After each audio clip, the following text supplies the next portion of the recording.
നമ്മളൊരു മൺചട്ടി ചൂടാവാനായിട്ട് വെച്ചിട്ടുണ്ട്. ഇതിലേക്ക് കുറച്ച് വെളിച്ചെണ്ണ ഒഴിച്ച് കൊടുക്കാം. അപ്പോൾ വെളിച്ചെണ്ണ നന്നായിട്ട് ചൂടായി വന്നിട്ടുണ്ട് കേട്ടോ. ഇതിലേക്ക് നമുക്കൊരു കുറച്ച് കടുക് പൊട്ടിച്ചെടുക്കാം. ഒരു 1/2 ടീസ്പൂൺ കടുക് ചേർത്ത് കൊടുത്തിട്ടുണ്ട്.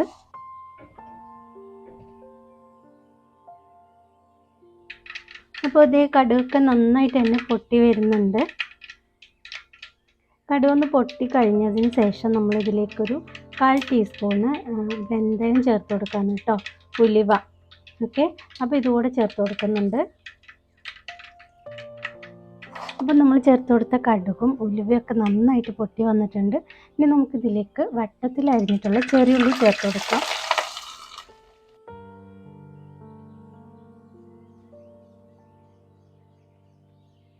അപ്പോൾ ചെറിയുള്ളി ചേർത്തൊന്ന് മിക്സ് ചെയ്തതിന് ശേഷം നമ്മളിതിലേക്ക് ഒരു 2 ടേബിൾ സ്പൂൺ അളവിന് വെളുത്തുള്ളിയും ഇഞ്ചിയും ചെറുതായിട്ട് ചോപ്പ് ചെയ്തെടുത്തതാണ്, അതുകൂടി ഇതിലേക്ക് ചേർക്കുന്നുണ്ട്.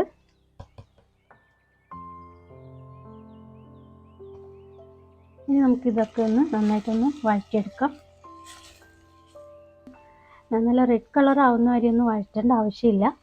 നല്ലൊരു ഫ്ലേവർ വരുന്നുണ്ട്. ഇത്ര മതി കേട്ടോ.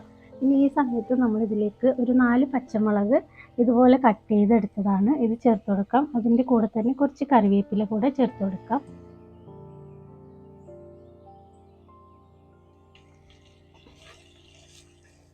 ഇതൊന്നുകൂടെ വഴറ്റിയെടുക്കാം. അപ്പോൾ നമ്മൾ ചേർത്ത് കൊടുത്ത പച്ചമുളകും കറിവേപ്പിലയൊക്കെ ഒന്ന് വഴന്ന് വന്നിട്ടുണ്ട് കേട്ടോ. ഇനി ഇതിലേക്ക് നമുക്ക് കുറച്ച് പൊടികൾ ചേർത്ത് കൊടുക്കാം. അപ്പോൾ നമ്മളിത് ഈ ഒരു കറിക്ക് വേണ്ടിയിട്ട് ഞാൻ കാശ്മീരി റെഡ് ചില്ലിയാണ് എടുക്കുന്നത്. ഇതൊരു 3 ടീസ്പൂണ് ചേർത്ത് കൊടുക്കുന്നുണ്ട്. 3 ടീസ്പൂണ് അത്യാവശ്യം നിറച്ചിട്ടാണ് എടുക്കുന്നത് കേട്ടോ.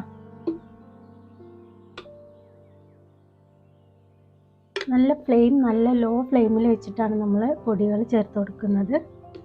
ഇത്തിരി എരിവോട് കൂടിയിട്ടുള്ള മുളക് ചാറല്ലേ, അപ്പോൾ ഇത്തിരി എരിവ് വേണമല്ലോ. അപ്പോൾ അതിന് വേണ്ടിയിട്ട് ഞാനിതൊരു 1/2 ടീസ്പൂണ് മുളക് പൊടി, എരിവുള്ള മുളക് പൊടിയും കൂടെ ചേർത്ത് കൊടുക്കുന്നുണ്ട്. കൂടെ തന്നെ നമുക്കൊരു 1/2 ടീസ്പൂണ് മഞ്ഞൾപ്പൊടി കൂടെ ചേർത്ത് കൊടുക്കാം. ഇനി ഇതൊന്ന് നന്നായിട്ട് വഴറ്റിയെടുക്കാം കേട്ടോ. നമ്മൾ വേറെ പൊടികളൊന്നും ചേർക്കണില്ല. മുളക് പൊടി മഞ്ഞൾപ്പൊടി മാത്രമാണ് നമ്മൾ ചേർക്കുന്നത്. മല്ലിപ്പൊടിൻ്റെ ഒന്നും ആവശ്യമില്ല കേട്ടോ ഈ ഒരു മുളകിട്ട കറിക്ക്.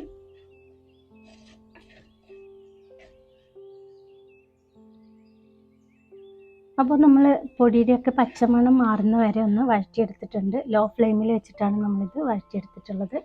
ഇനി നമ്മൾക്ക് ഇതിലേക്ക് ഒരു മീഡിയം സൈസ് തക്കാളി ഇതുപോലെ ചെറുതായി കട്ട് ചെയ്തതും കൂടെ ചേർത്ത് കൊടുക്കാം.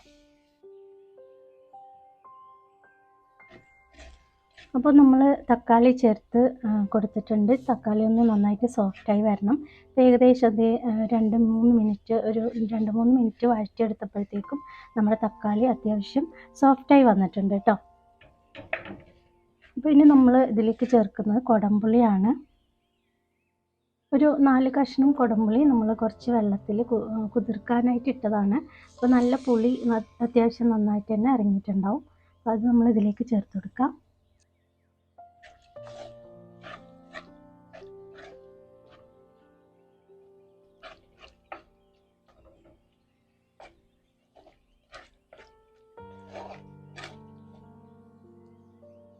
അപ്പോൾ നമ്മുടെ കറിയുടെ നമ്മളെല്ലാം വഴറ്റി കഴിഞ്ഞിട്ടുണ്ട് കേട്ടോ.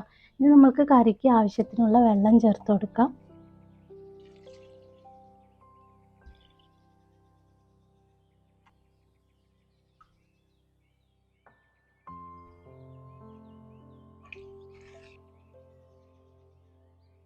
ഇനി നമുക്ക് കറിയിലേക്ക് ആവശ്യത്തിന് ഉപ്പ് കൂടെ ചേർത്ത് കൊടുക്കാം.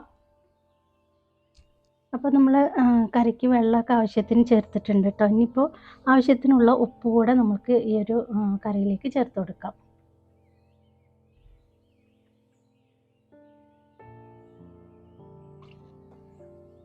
ഇനി ഈ ഒരു കറി നമുക്കൊരു 5 മിനിറ്റ് തിളപ്പിച്ചെടുക്കണം.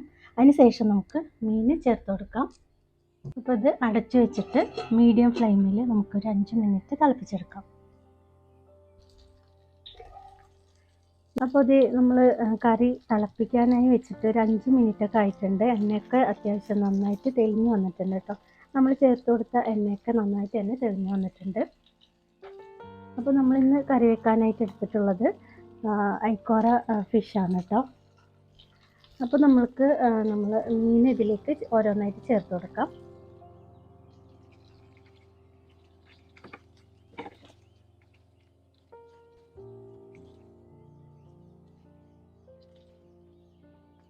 അപ്പോൾ ഇനി ഇത് ഒന്ന് പതുക്കെ ഒന്ന് ഇളക്കി കൊടുക്കാം. നമ്മൾ മീൻ ഇട്ട ഉടനെ ഒന്ന് ചെറുതായിട്ടൊന്ന് ഇളക്കിയൊക്കെ കൊടുക്കാം.